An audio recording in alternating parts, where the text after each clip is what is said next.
actually Easter morning, 2018. Hello, everybody. I am Laura Roehrick. I am an RN, certified foot care nurse. I have the YouTube channel Foot Care Extraordinaire, and this morning I'm doing a special tribute to the company Medicool, who generously has donated so much equipment for Project Street Feet. I wanted to give them a thank you in way of giving them a little shout out to their company. I do want to start with a little disclaimer. I am not an employee of Medicool. I am not even a salesperson. I actually cannot stand selling anything. It's just, the way I am. Anyway, but I have used their products, not exclusively, but I get 90% of my supplies as far as drills and burrs and bits from Medicool. And I'm going to go over the ones that I recommend that you can get from them, and I'm going to start using them pretty much exclusively, I think, on Street Feet, so that you'll actually be seeing equipment that you can go and get instead of the random burrs and bits I've collected for 23 years that you're going, oh, that's great, but where do you get it? So that's what we're trying to do, is make this more user-friendly so you can get the same results that I'm getting. So today I'm going to talk about, we're going to go over some burrs and bits, and let me explain, there are three different terms or spellings. Podiatry bits, B-I-T-S, is a perfectly acceptable term. One time I was criticized for using the term bit instead of burr, that it sounded more, anyway, it can be called bits. They can be called burrs, B-U-R-S, or they can be B-U-R-R-S. Whatever you call them, it doesn't really matter, but we're going to talk about the different sizes, shapes, and materials and how to use them. So the materials that they can be made of, this is extremely important because you're going to be picking out which burr or bit you want to use depending on what you're working on. So knowing that the materials is important. I will start out with the first category, which is, I call them the diamond and the ruby. They're sort of interchangeable. Ruby bits you'll see around on some different websites. I think they're a little bit less expensive. They look very similar to the diamond burrs. Oh, well, we'll zero in on those in a minute. And they do the same function. I use the diamonds and the rubies primarily on skin to finish. When you've debrided and debulked whatever you're working on, whether it's a thick callus or a nail, and you're getting closer to skin where there's more sensation, you want to go to a safer material, and that would be diamond or ruby. So they're the finishing. And sometimes I'll do some nail trimming and do the edges with them. What you don't want to do is use a diamond or ruby to debulk something very thick, because what you're going to do is ruin the finish on the burr, and that'll decrease the lifespan of it. And I mean, you can do it if that's all you've got, but just know that it's not the most effective way to do it. It also gets more heat accumulated, and it can be a little bit more tender if you are trying to debulk with a diamond or a ruby. So the next category of materials is the carbide. And carbide are cutters, and these are the ones that you really want to use to debulk thick either nails or calluses. So that's what you want to start on a very thick nail, is the carbide, and Medicool has a wonderful selection. We'll go over those in a minute. And then there's a new category that I have called the furry carbides, and they are a carbide. They are not as high grade, so they can kind of discolor sometimes in the disinfectants or the sterilant disinfectants if you leave them in too long. It doesn't mean that they're not good, but they're a different grade. However, they are so spectacular in what they do that it is worth it, even if you have to replace them more frequently. I have so many that I don't know how long it would take to wear one out or use it up or whatever. But the furry carbides are incredible, and they come in 1/8 inch. For instance, the Terminator, one of the furry carbides, only comes in a 1/8 inch stem, which means you actually have to have a whole different hand piece for it. So those are for the die-hard foot sculptors who have reached their peak of talent on everything that they're doing and want to go to a new frontier. So they're not for the beginner, I wouldn't say. And there is, on Medicool's website, there's a drill that you can get that comes with both the 3/32 inch handpiece and the 1/8 handpiece. So that would be the one I would recommend for somebody who really wants to get into advanced foot sculpture, I call it. Okay, then we have, so that's the diamond, the ruby, the regular carbide, the furry carbides, and now we're going to go to ceramics. And I've just only used ceramics maybe in the last 9 months, and I really like them a lot. They are very aggressive, so you really have to know what you're doing. They're, I would say, more for the advanced practitioner. And there's a couple little styles that we have here. They can be great for debulking like a very thick fungal toenail that's on a smaller version where you don't need the terminator. So it kind of can be used, you know, when you would be using a terminator. And then the last, the last category, there's emery bits. And I'm going to be showing you one, but on the website under the emery, I would just get the small size. I think the bigger sizes are too big, and I don't like them. I would start with the small and see where you go from there. So that, I think, wraps it up of the different, oh, there is a stone. I have used those. I don't have any to show you here today. So there are different materials that they're made of out there, and I'm just touching on the ones that are the most popular and the most frequently used. So now we're going to go over some of the shapes and sizes of the, and first we'll go with the diamond ones. The ones I have today are from the medical site, and this is a diamond barrel. And this would be excellent for cleaning up the tips of the toenails after you've done debriding and debulking and you want to do the finish work. So they could be used on the tip of the toenail and along the sides of the nails and the cuticles to just kind of smooth everything out. It's like being a finish carpenter. This would be a finishing burr. It can also be used on small calluses and little rough areas. So this is a barrel one. There is a cone-shaped one, a small cone-shaped one, and this is great for going down the inside of a large toenail, say, because a lot of times those inside or nail edges can be very thick with calluses, and this little cone-shaped one is great to go and clean there, but you can also clean underneath the nail with that and also use it for the tips. So many of these things can be used for the same job.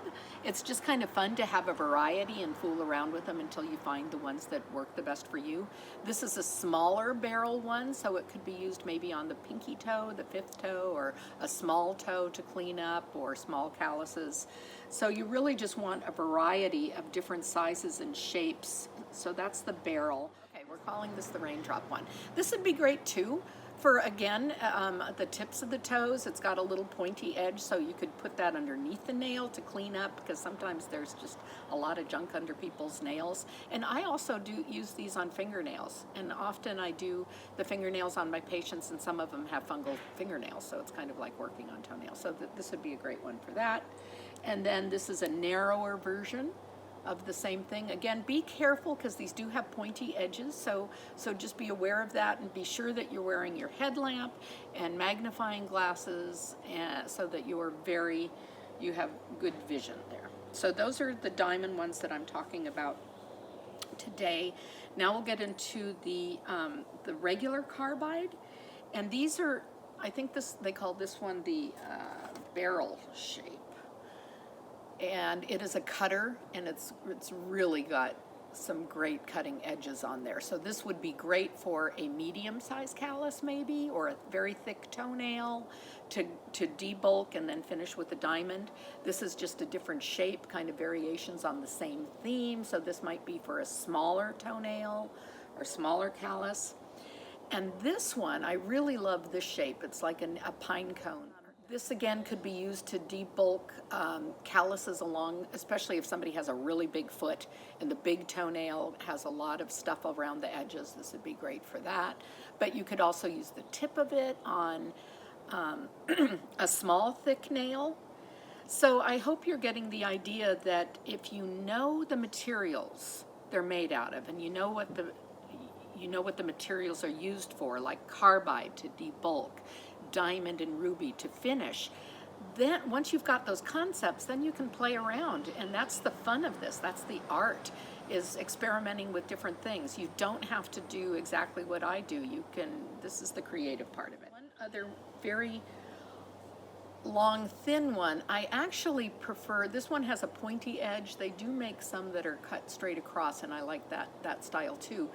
This can be used to disintegrate ingrowing nails.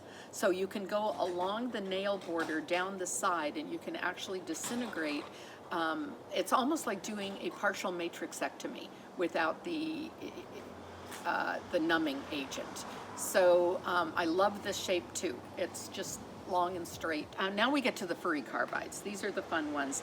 And again, on the medical website, some of them come in the 3/32. Some of them come in the 1/8.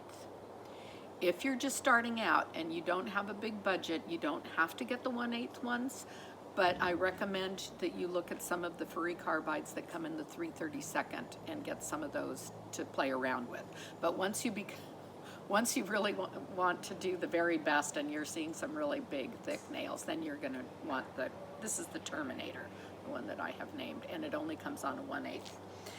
And then there is one I call the in-betweener, which is another one, I think it comes in both 1/8 and 3/32. And this is great for interdigital corns, calluses, and fissures going inside the cracks and smoothing them down. That shape is wonderful. There are a couple other shapes, sort of you could use interchangeably. Again, just fool around with different ones. This one's rounded at the edge. This would be great for, calluses or big thick nails. This one is more of a cone shape, so you've got that point to be working at.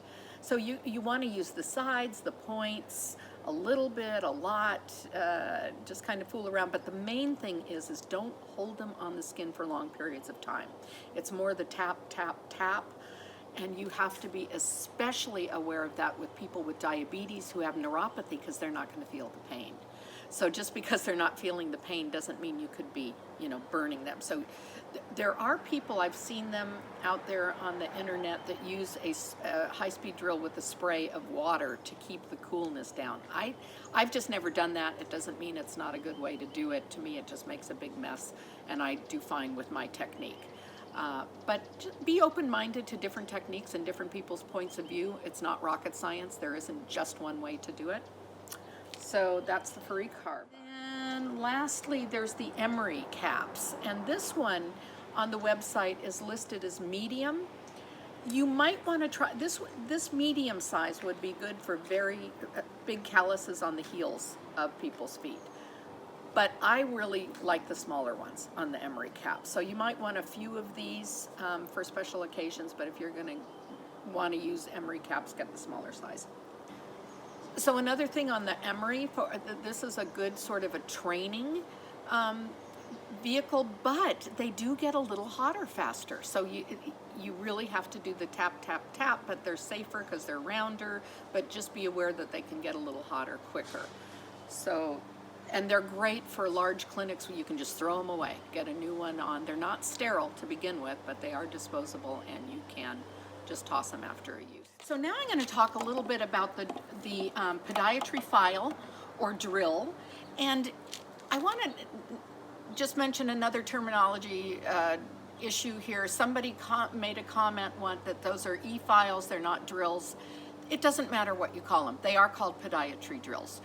In the manicure nail industry, they're more called e-files. It just sounds, I think, a little gentler and cosmetic, but podiatry drill, podiatry file, e-file, doesn't matter. They all do the same thing. What matters is if you know how to use them effectively, I think. Okay, so the first one I'm going to talk about here is the Pro Vac File, which is a wonderful machine. It's a great starting machine for somebody who has an office. I don't know that I'd want to lug these around doing home visits. They do have a vacuum at the end. It goes 30,000 up to 30,000 RPMs. It's got this chuck that is easy to get in and out of. It's called a pull chuck, I think. Anyway, it doesn't really matter what it's called. And I'm going to turn it on here. Oh, wait a second. The on and off switch is in the back. So at the beginning of the day, that's where you want to turn it on. And then you have the digital display. And to go forward, you go in that direction, and you'll be able to see how many RPMs. I usually just go for the gusto at 30,000. The only reason that you'd want to go lower is if you have a larger diameter bit, then it can start to wobble. It can start to make so you kind of have to go by the sound. So you wanted a smooth sound. So the larger the bit, the smaller, or the less RPMs. Okay. So, and then the vacuum I always just put to the highest amount. So it's very easy to use. You put in a burr, you turn it on, it goes reverse forward, which is a handy feature to have, and then you turn the vacuum all the way up, and it's very lightweight, and it's a great little introductory drill. There is another drill that Medicool has that I don't have with me, but I wanted to give it a shout out, because if you are a nurse and you're seeing more heavy duty medically oriented stuff, you might want to look at the Pro Vac file that goes 40,000 RPMs. It is, you know, several $100s more expensive, but it's a bigger, it's more of a workhorse than this. So it really just depends on your setting and what you're doing. They're both great. And then lastly, my favorite, of course, is, even though I'm not an employee, I did get to name this drill. So it's called the Lion's Roar. And the background on that is I've made a skin salve, originally for feet, but you can use it anywhere, called Lion's Paw, and I've made that for 25 years now. It's just, it's a great little green healing salve, good for dry skin and stuff. So that's kind of the low-tech end of my foot care interest, is making herbal foot care products. And then the high-tech end is the Lion's Roar, which is the first part of my last name, obviously. And so that's this drill, and this little guy it goes up to 30,000 RPMs. It goes reverse forward by hitting that little button there. It doesn't have the same kind of chuck as the vac drill. You have to turn the handpiece, pull out something, put in one, and then close it.